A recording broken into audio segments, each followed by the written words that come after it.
Bueno, como habíamos estado viendo en el caso de infarto de miocardio, se suele usar fibrinolíticos, ¿no? La alteplasa es uno de ellos, bastante usado, y que suele tener complicaciones, pero principalmente las complicaciones están derivadas de sangrados, ya porque recuerden que es un fibrinolítico, así como produce disolución del coágulo dentro del vaso coronario, también promueve la disolución de cualquier coágulo que esté formándose en el cuerpo, en cualquier lugar, ¿no?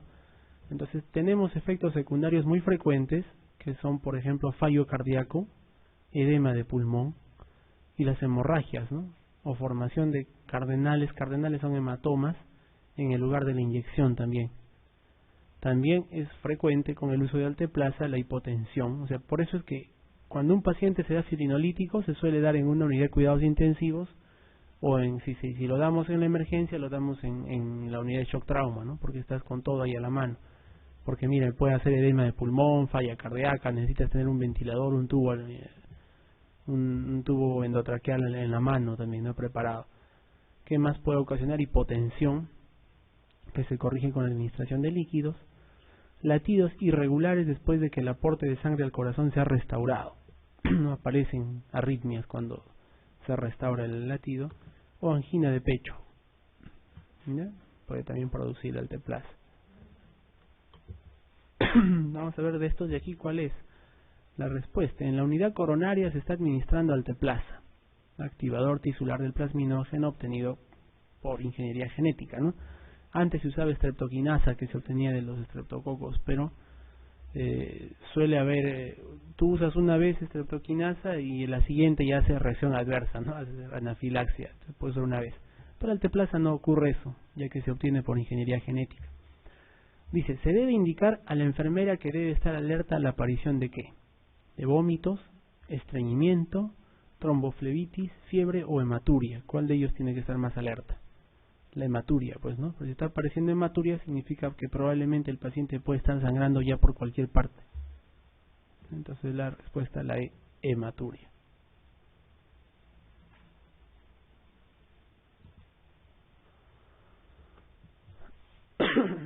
Ya, esto hemos visto ya. Históricamente, dice, para realizar el diagnóstico de infarto de miocardio, se han utilizado la valoración de la CPK o CK, ¿no? Creatinquinasa, con isoenzimas y la deshidrogenasa láctica LDH, ¿no? La isoenzima de la creatinquinasa que se usa es la CPK-MB, ¿no? La porción MB de la CPK.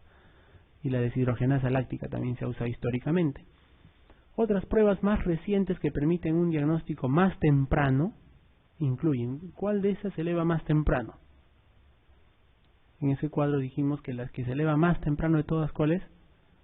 La mioglobina, que se eleva en 1 hora, ¿no? A 2 horas. Y las troponinas se elevan en 2 horas a 3 horas, ¿no? La CPK-MB, ¿en cuánto se eleva? Entre 3 y 4 horas todavía, ¿no? Va por ahí. Pero los que se elevan más precozmente, la mioglobina. La mioglobina es la que se eleva en 1 hora, nada más.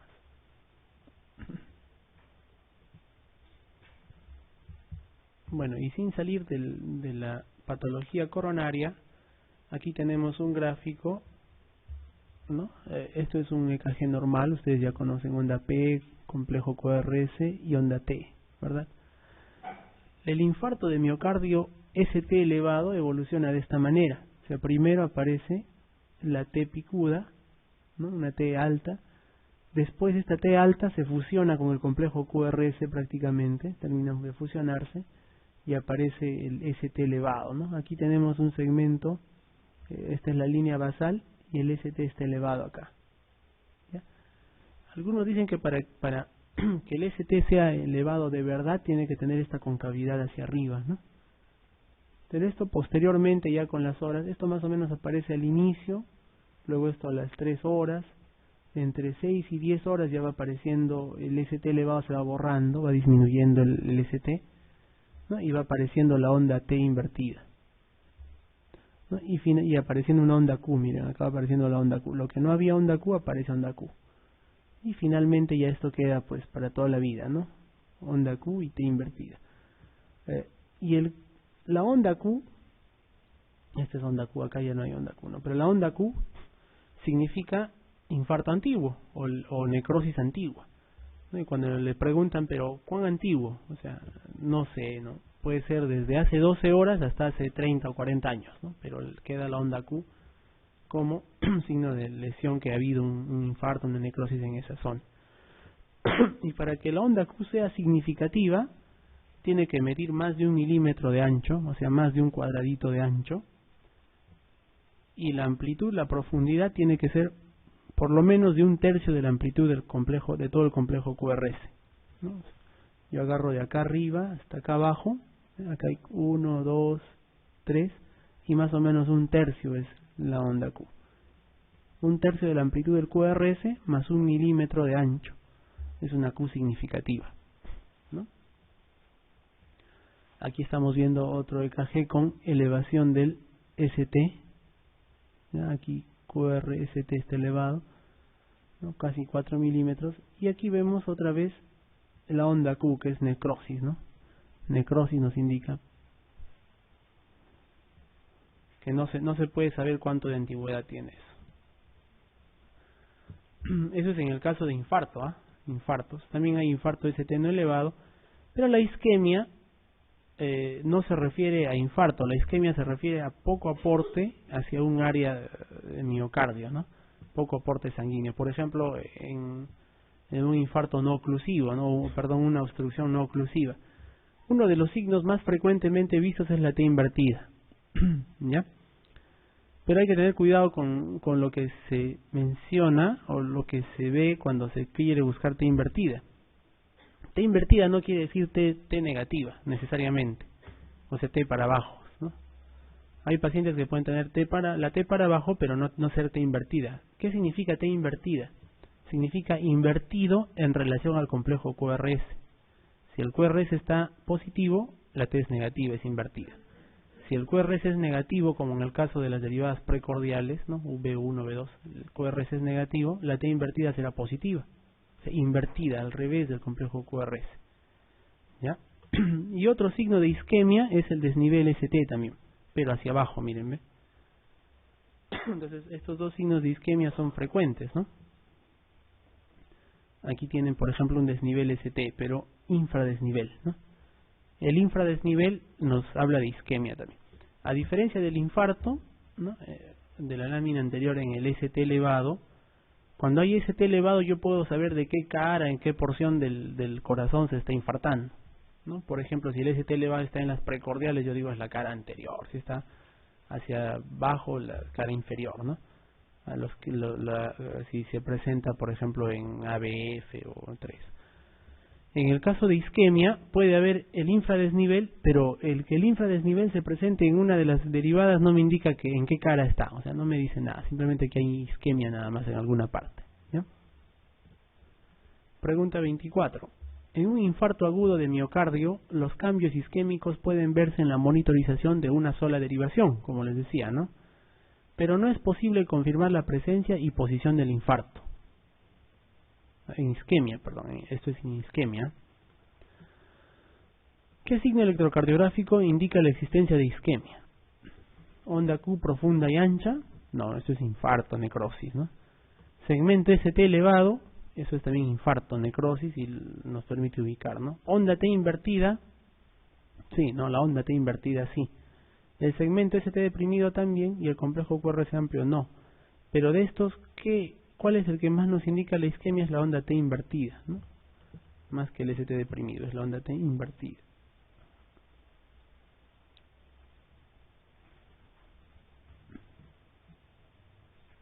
Lo primero es ver si es una taquiarritmia o bradiarritmia, ¿no? Eso es facilito. Si es una taquiarritmia, más de 100 latidos por minuto, una bradiarritmia menos de 60 latidos por minuto. Vamos a ver, los que más problemas nos ofrecen son las taquiarritmias, ¿no? Entonces, cuando tenemos una taquiarritmia hay que ver la morfología del complejo QRS, eso es importantísimo en las taquiarritmias. Ya la morfología. Ustedes saben normalmente que el complejo QRS mide hasta 0,12, ¿no? Segundos, ¿no? Entonces, o hasta 3 cuadraditos. Cada cuadradito es 0,4. Entonces, hasta 3 cuadraditos, y sobre todo en las precordiales, B1, B2, B3 hasta B6, ¿ya? En las derivadas de miembros, que son derivada 1, 2, 3, ¿no? ABF, ABR, ABL, suele decirse que mide hasta 2 cuadraditos. Entonces, derivadas precordiales hasta 3. En líneas generales, cuando sobrepasa los 3 cuadraditos o cuando sobrepasa los 0,12 o los 12 milisegundos, se habla de una taquicardia con QRS ancho. ¿Ya? Y cuando no sobrepasa esto y está con taquicardia, se habla de una taquicardia con QRS angosto o QRS estrecho. ¿Ya? Esto es importante, ¿no?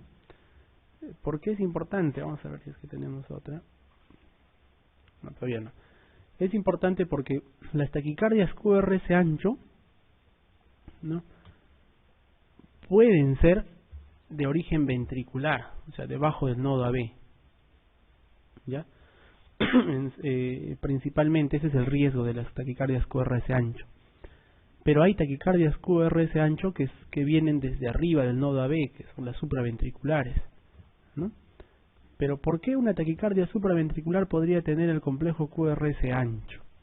Se supone que una taquicardia supraventricular se origina normalmente en la aurícula, etcétera, y al momento de pasar el estímulo hacia el ventrículo debería despolarizarlo de manera normal, como si fuera un latido normal, y el QRS debe estar estrecho normalmente. Una taquicardia que es supraventricular, o sea que viene de la parte de arriba del nodo AB, que tiene el QRS ancho, nos puede indicar que hay otra vía por la cual está transmitiéndose, además del nodo auriculoventricular. ¿Ya? Por eso es importante. Las taquicardias QRS ancho, si son supraventriculares, suelen ser por conducción aberrante, se llama, ¿no? Conducción anómala. Y si no son por conducción anómala, suelen ser taquicardias de tipo ventriculares. Y una taquicardia ventricular es algo bastante complicado, ¿no? Porque es prácticamente el preludio de una muerte inminente, si es que no hacemos nada, la taquicardia ventricular.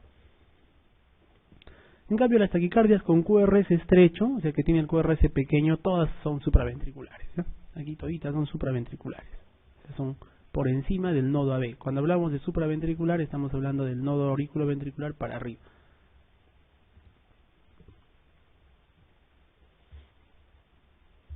Por ejemplo, aquí tenemos uno de los tipos más frecuentes de taquicardia supraventricular, ¿no?, con QRS estrecho, la fibrilación auricular. ¿Ya? Como ustedes ven, el QRS no es ancho, es estrecho nomás, ¿no? Obviamente no hay onda P y la distancia de complejo a complejo es diferente, ¿no? Diferentes distancias, y no hay onda P, pues como les decía. Entonces es una fibrilación auricular, ¿no?, que está con bastante frecuencia, de frecuencia ventricular alta. Cuando hablamos de las taquiarritmias, es importante nosotros ubicarnos si es que estamos en una taquiarritmia supraventricular o en una ventricular, porque como les dije, en la ventricular tenemos que hacer algo rápido, cardiovertir eléctricamente, ¿no?, dar cardioversores endovenosos rápidos o empezar a hacer RCP, ¿no?, en las taquicardias ventriculares. Pero en las taquicardias supraventriculares hay un poquito más de tiempo, ¿no? Por ejemplo, si solo el tejido auricular dice es necesario, son taquicardias auriculares. Por ejemplo, la fibrilación auricular es una auricular pura, ¿no? Es en el tejido auricular donde se está produciendo los latidos anormales. Puede haber el flutter también, que es una onda de despolarización que da la vuelta por toda la aurícula, ¿no? O puede ser una taquicardia auricular sin necesidad de ser fibrilación, o sea que en una sola zona de la aurícula está empezando a producirse la descarga eléctrica. ¿Ya? Cuando esta taquicardia supraventricular se produce en el nodo auriculoventricular, se llama taquicardia de la unión AB o taquicardia nodal. ¿Ya? También es supraventricular y también suele ser de complejo angosto, ¿no? Las más comunes son las de reentrada. Reentrada significa que dentro del nodo auricular ahí nomás da la vuelta el estímulo, ¿no?, y se va despolarizando y va mandando hacia abajo estímulos eléctricos. ¿Ya? Y cuando hay taquicardia de participación de vía accesoria, por ejemplo la enfermedad de Wolff-Parkinson-White, en la cual el estímulo no baja adecuadamente del nodo AB, no baja adecuadamente por las vías normales, sino que a partir del nodo AB puede hacer un bypass a las vías normales y entrar por otra zona, y ahí se hace el QRS ancho, ¿no? QRS ancho. Entonces, en líneas generales, en el manejo de las taquicardias supraventriculares, ¿ya? En las supraventriculares tenemos que tener en consideración dos cosas. O sea, agarramos al paciente y le medimos la presión arterial y vemos su llenado capilar, ¿no? Si el paciente está hemodinámicamente estable, con tranquilidad nomás vamos a disminuir esa frecuencia cardíaca, lo echamos a una camilla y le vamos dando, pues, no sé, verapamil, ¿no? Lo vamos desfibrilando o disminuyendo la taquicardia suavemente. Pero si el paciente está con compromiso hemodinámico, se está chocado, está en insuficiencia cardíaca, está con la presión baja, no esperamos nada y le metemos una cardioversión eléctrica, ¿no? En cualquier tipo de taquicardia, sobre todo en las supraventriculares. En las ventriculares, en la ventricular hay que desfibrilar sí o sí. ¿Ya? Vemos ventricular, agarras el desfibrilador y le metes. Ahí no te importa cómo está la presión arterial, lo desfibrilas sí o sí. ¿Ya? Sin embargo, lo primero que hay que hacer en las taquicardias ventriculares es comprobar si está teniendo pulso el paciente. Hay veces en que vas a encontrar en el monitor, ¿no?, taquicardia QRS ancho ventricular, le tomas el pulso y no hay pulso, no hay pulso. En ese caso empieza a hacer RCP con compresiones, empiezas compresiones para mandar sangre a irrigar un poco el corazón por las coronarias, y después de darle unas cuantas compresiones, unos 2-3 ciclos, ya lo cardioviertes recién, ¿ya? Entonces es importante tomar el pulso primero en las taquicardias ventriculares. Así se ve una taquicardia ventricular, ¿no? Así, típicamente se ve así, QRS ancho uno tras otro, seguiditos. Y esto de acá es una fibrilación ventricular, ¿ya? O sea, QRS ancho desorganizados, no puro QRS ancho desorganizados. No se ve onda P, no se ve onda T, no se ve nada, solo QRS anchos. Estos pueden presentarse después de un infarto de miocardio, no suelen presentarse, y la fibrilación ventricular o la taquicardia ventricular pueden dar origen a otro tipo de alteración, que es la torsión de puntas, ¿no? Torsade points, que también es un tipo de taquicardia prácticamente mortal, ¿no?, si no se hace nada. Pregunta 25. En la unidad de urgencias se encuentra un paciente con monitorización electrocardiográfica. En el monitor aparece un trazado compatible con taquicardia ventricular. La acción a seguir, ¿qué es? A. Comprobar si hay pulso carotidio. B. Medir la presión arterial. C. Proceder a la desfibrilación. D. Preparar para cardioversión sincronizada. O E. Administrar oxígeno. Lo primero que hacemos si vemos taquicardia ventricular, lo primero que hago, dijimos, compruebo el pulso, ¿no? Si no hay pulso, empiezo con presiones. Y si hay pulso, recién lo desfibrilo, ¿ya? Entonces lo primero es comprobar si hay pulso. Y si no hay pulso, eso se llama disociación electromecánica.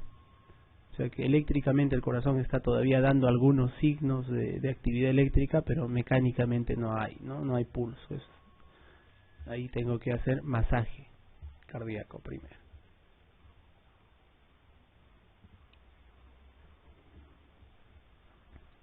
Bueno, este gráfico muestra una escala llamada Ramsay. Algunos de ustedes lo han manejado, otros no. La escala de Ramsay se usa para nivel de sedación, o pseudoanalgesia, sedación, ¿no? Se puede usar en anestesia general, pero también se usa en las salas de cuidados intensivos o en las salas de emergencia, ¿no?, de pacientes críticos. Muchas veces cuando lo metemos al ventilador mecánico al paciente, lo queremos sedar para que no haga discoordinación con el ventilador, no luche con el ventilador y pueda oxigenarse de manera adecuada.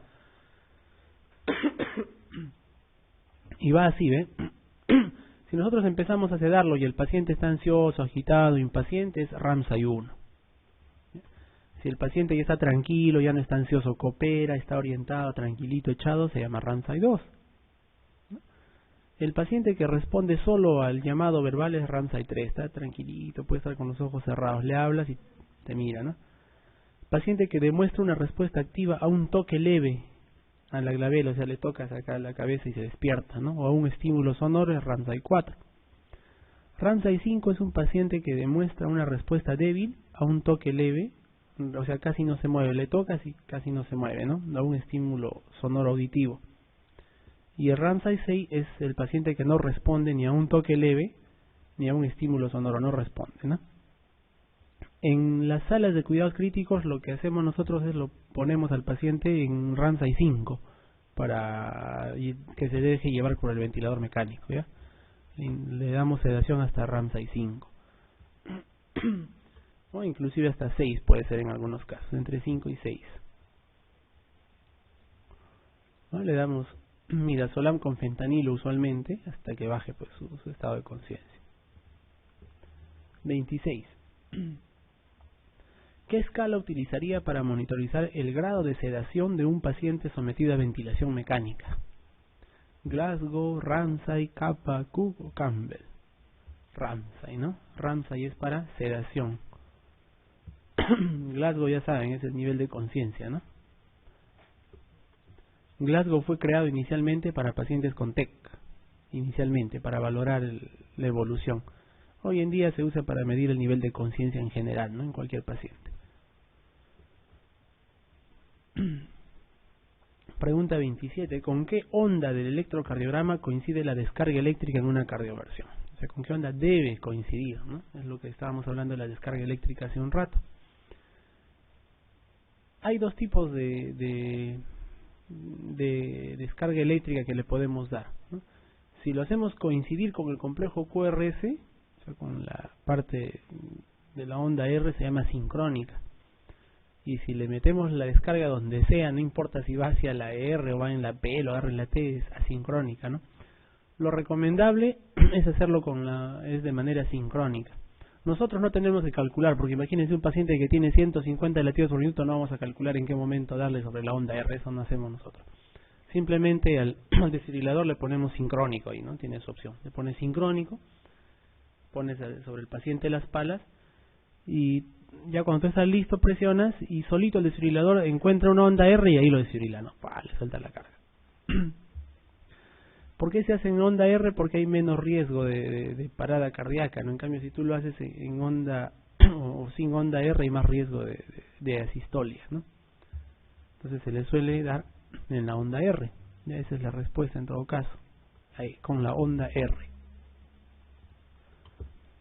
Eso es lo que les decía, ¿no? Aquí está un electrocardiograma de un paciente, aquí están las ondas R, ¿no? La cardioversión sincrónica se hace en cualquiera de estas ondas R. ¿Y qué se logra con la cardioversión? Lo que se logra es en este momento de la R, ¿no?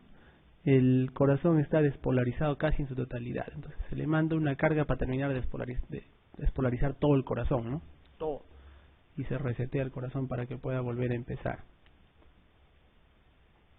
Entonces acá, por ejemplo, en el gráfico le han dado, en cualquiera de estas, en esta, le han dado una cardioversión. Después de la cardioversión usualmente hay una pausa. Aquí está muy corto, pero a veces la pausa es de un par de segundos o 3 segundos y luego puede verse que se reanuda de manera normal el latido, ¿no? Es lo que suele ocurrir con la cardioversión. ¿Cuántas veces se puede dar cardioversión a un paciente? No está definido, ¿no? Particularmente a una paciente que hacía y entraba y salía de fibrilación ventricular y taquicardia, bueno, yo personalmente le di una vez hasta 25 cardioversiones, desde las 8 de la noche hasta las 3 de la mañana, hasta el interno cardiovertía ya. El interno, 25, imagínense, a cada rato. 28.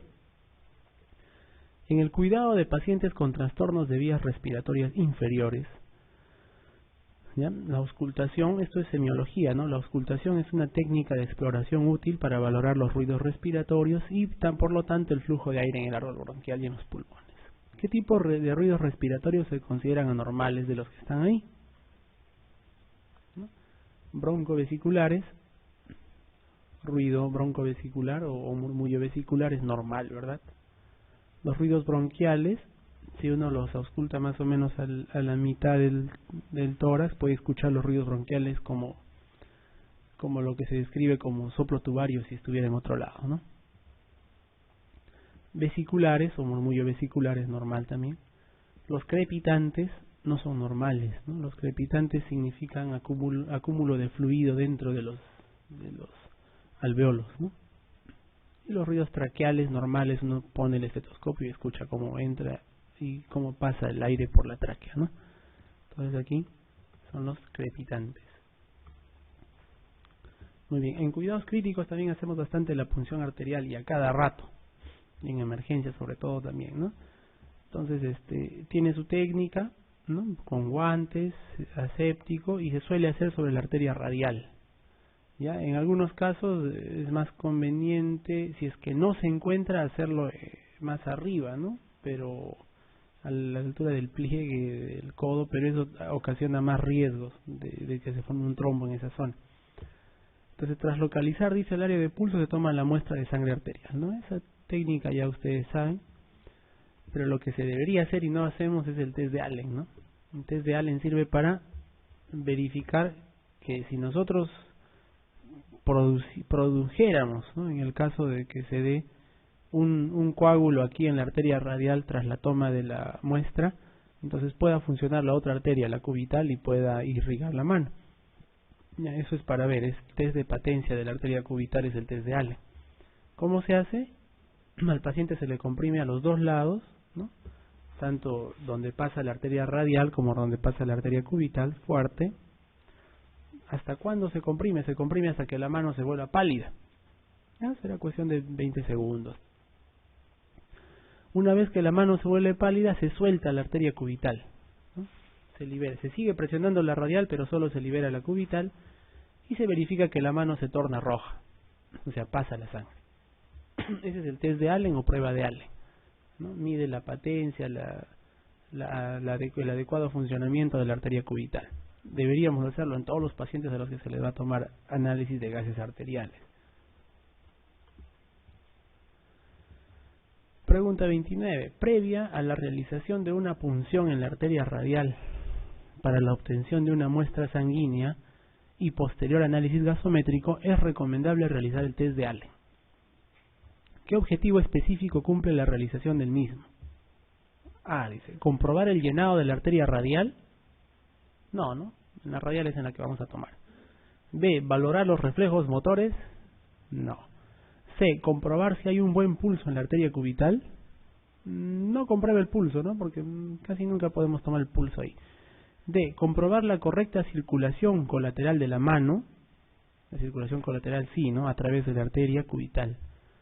E, valorar el tono muscular de los miembros superiores tampoco. Entonces, el objetivo del test de Allen es comprobar la correcta circulación colateral de la mano, porque nosotros podríamos ocasionar un trombo en la zona de punción en la arteria radial, ¿no? Y si la arteria cubital no funciona bien como circulación colateral, podríamos, ¿no? Muy raro, pero podríamos tener necrosis distal de algunas zonas de la mano.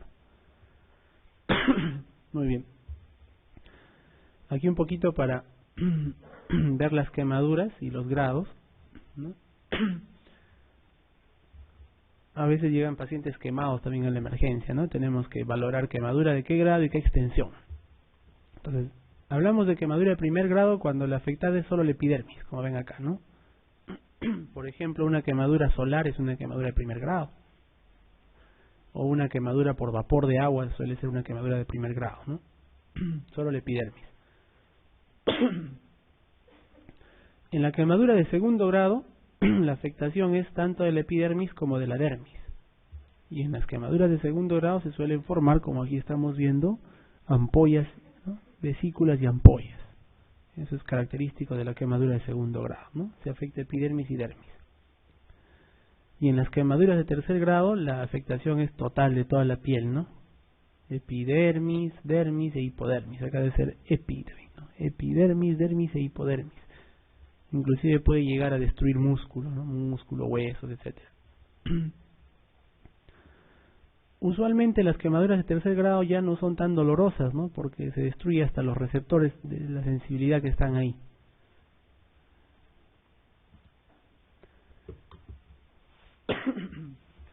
Y en cuanto a las quemaduras, también existe una regla de los 9, una regla de los 9 de Wallace, de los 9%,